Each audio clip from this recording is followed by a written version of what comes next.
Hello friends, good morning. चलतु आज बनइबा पोटल रसा। फास्ट गोटे पैन बसइबे, तापर टिके तेल पकइबे। तेल गरम हो गला आलू को भाजी दबा। पोटल भाजी की रखी देइथिली।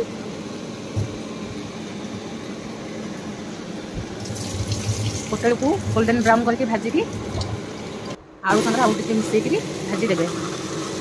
स्वाद अनुसार टिके लुण पकईदेवे। कढ़ई गरम हो गला तेल पकईबा, तापर टिके गोटा मसला पकईदबा। गोटे तेजपत्र, फुटण टिके पकईदबा। गोटे स्पून पियाज टिके गोल्डन ब्राउन करके भाजी देबे। भाजी दे साइला टिके आम भूसंग पत्र पकईदबा। भूसंग पत्र को टिके भाजी दे साइले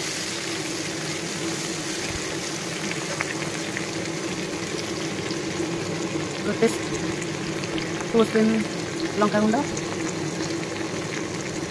गोटे स्पून हलदी, गोटे स्पून जीरा गुंड, गोटे स्पून धनिया गुंड। तापर कषिदेव तेल सागर मसला को भलसे कषिदेवे।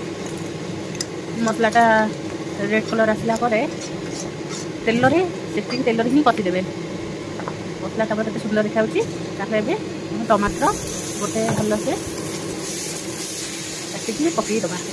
टमाटर को मसला सहित भलसे कषिदे। मसला सहित टमाटर को पूरा मिसईदेवे। मोर मसला सहित टमाटर मिसी जाइए। अदा रसुण पेस्ट 2 ରୁ 3 ଚାମच पकईकी आउ टिके कषिदे।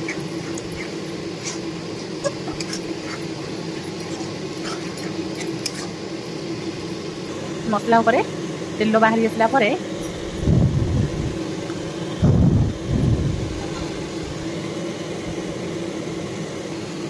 ରୁ 10 मिनिट मसला को भल भाव कषिदेवे, जमी मसलार कंचा स्मेल पलैब। केते सुंदर से हमार मसला कषि जाइए। आलू पोटल को मसला सहित पकई देकी आउ टिके कषिदे।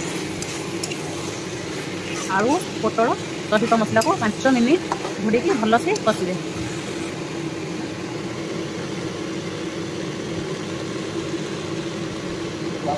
स्वाद अनुसार लुण पकईबे। लुण पकईकी आउ टिके कषिदेवे।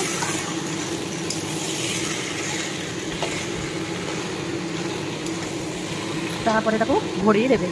घोड़ी किसी समय पर पुणी टिके देखिए।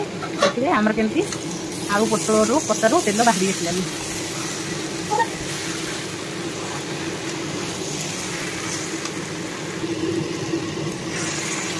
जस्ट टिके पानी देकी कषिदे। अल्प टिके पानी देवे, जमी आम पूरा पोटल रसाटा पूरा भलसे। बेसी पानी देले पानिया हो, पानी कम देवे जमी टिके जुकजुक रहा। आमर पोटल रसाटा फुटी फुटी आसलानी। ये आमर पोटल रसा एत सुंदर से फुटुची।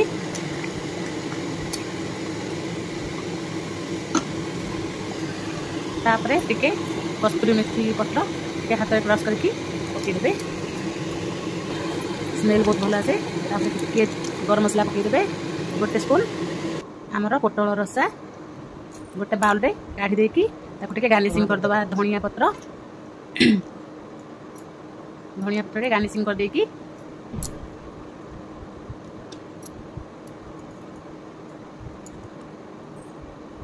ऊपर आउ टिके फेस क्रीम पकईदेबा। पकई देकी देखिए केते सुंदर देखा जाउची हमर पोटल रसा। एबे हमर पोटल रसा रेडी ही गला।